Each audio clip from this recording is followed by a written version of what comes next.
Focus aujourd'hui sur les coulisses des internationaux de tennis. C'est Caranta qui a en charge de corder les raquettes. Bruno, comment vous travaillez? Il faut nous expliquer. Comment je travaille, c'est très simple. Les joueuses arrivent le matin ou dans la journée nous apporter des raquettes avec des demandes spécifiques au niveau de la tension et au niveau du plan de cordage. Ensuite, on a entre 1 heure ou 2 heures pour faire les raquettes ou un quart d'heure, 20 minutes si c'est une raquette en express. Vous êtes cordeur professionnel? Oui, je suis cordeur professionnel depuis 5 ans. Je tourne sur différents tournois en France et j'ai eu la chance de faire les Masters à Londres. Alors, quelles sont les demandes particulières, par exemple? Demande particulière, c'est simplement la tension. Bon, c'est spécifique à chaque joueuse, mais demande particulière, c'est de faire des raquettes en 2 nœuds ou 4 nœuds, ou sinon de les corder soit le soir ou soit le lendemain matin pour éviter une perte de tension dans la nuit. Techniquement, ça dure combien de temps le cordage après un match de 3-4 heures? En règle générale, quand une raquette a fait un match, elle est plus bonne. Il y a une perte de tension, même si la raquette n'est pas cassée, le cordage n'est pas cassé, il y a une perte de tension et la joueuse joue pas de la même façon. Comment vous calculez la tension sur cette raquette? La tension, elle est programmée sur le petit ordinateur qui est à droite de ma machine. C'est digital, on règle la tension demandée et après chaque corde est à la tension désirée.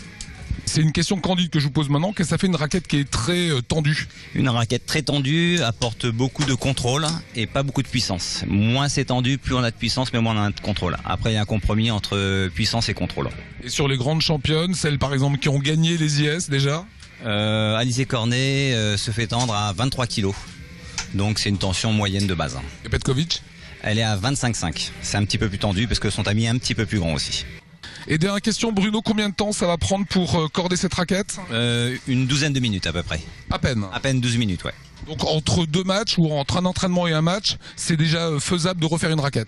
Oui, même pendant un match, on a à peu près 3 jeux pour pouvoir faire la raquette et la ramener sur le terrain. Je vous laisse continuer à bosser. Merci Bruno. On est avec Vanessa et Jérôme. C'est génial quand même que Caranta soit le cordeur officiel des IS.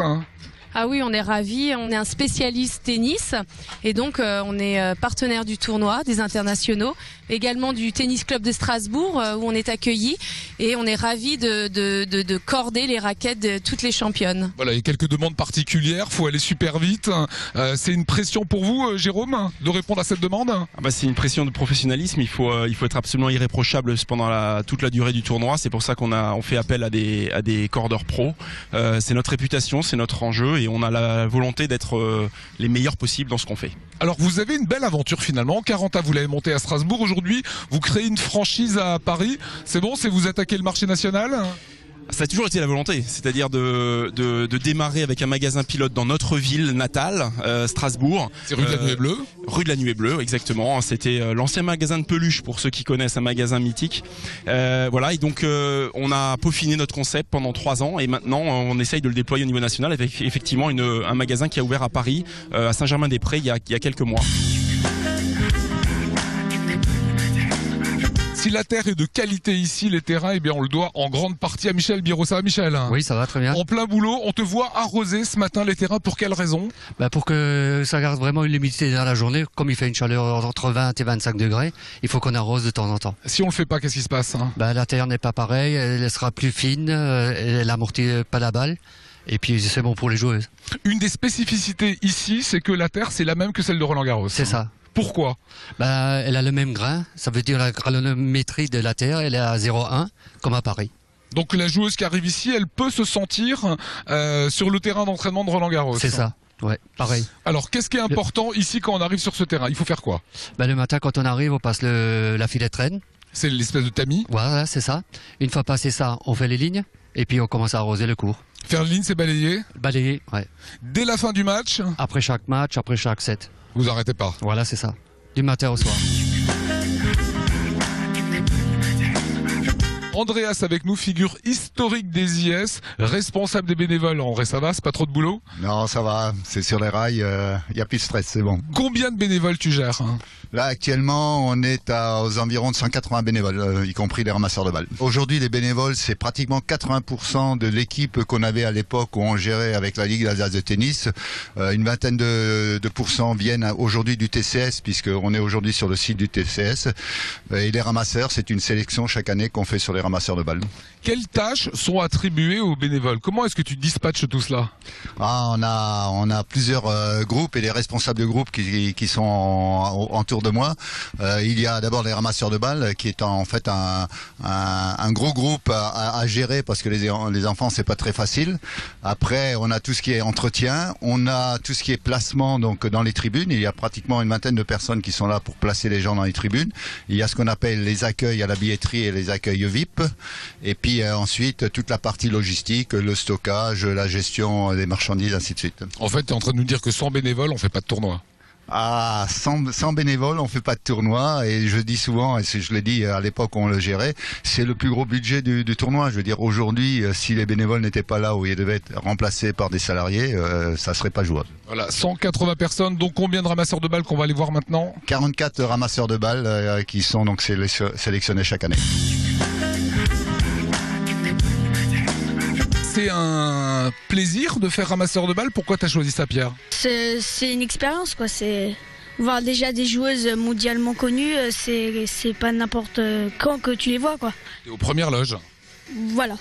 Comment vous avez été entraîné? On a déjà posté un mail, après on nous a choisis, et après on avait un jour où c'était un peu un stage pour nous montrer les roulés, les lancers, la tenue qu'il fallait avoir, pas faire n'importe quoi. Voilà quoi. Quand est-ce qu'il faut faire rouler la balle et quand est-ce qu'il faut la lancer? Bah déjà ça dépend dans quel côté ça sert. Si par exemple ça sert à gauche, toutes les balles doivent être à gauche. Et après on doit faire des gestes pour que la joueuse sache quand les balles elles sont là quoi, pour leur donner. T'as une super pression en fait. Ouais, quand même. Vous savez que vous allez pouvoir être sélectionné pour être ramasseur de balles à Roland-Garros. Oui.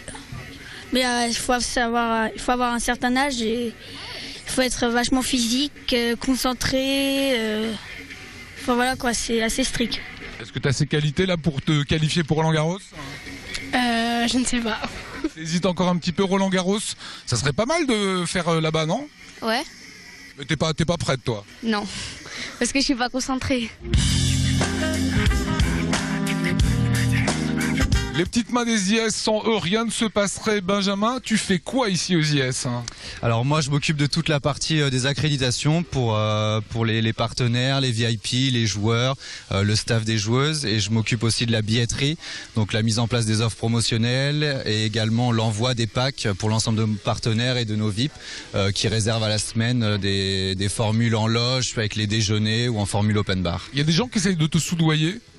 De temps en temps, j'ai des personnes qui viennent pour essayer d'avoir un bracelet supplémentaire pour qu'il y ait un de ses amis qui puisse accéder à l'open bar ou avoir un déjeuner supplémentaire, enfin gratuitement, mais dans l'ensemble, ça se passe bien. En fait, toi, ton grand allié, c'est le temps et c'est la météo. C'est ça. Bah là, on est bien content parce qu'il fait un super temps. Lundi, mardi, mercredi, on est quasiment complet. On n'a plus beaucoup de place à vendre, donc ça va être des très bonnes journées. Et puis le temps est là parce que sans le temps qui est là, enfin c'est compliqué d'avoir un beau tournoi vu que tous les matchs se jouent en extérieur. Voilà ce qu'on voulait vous montrer aujourd'hui, ces coulisses des IS avec Benjamin, la billetterie avec Caranta qui sont en train de corder les raquettes des joueuses ou encore ces ramasseurs de balles et ces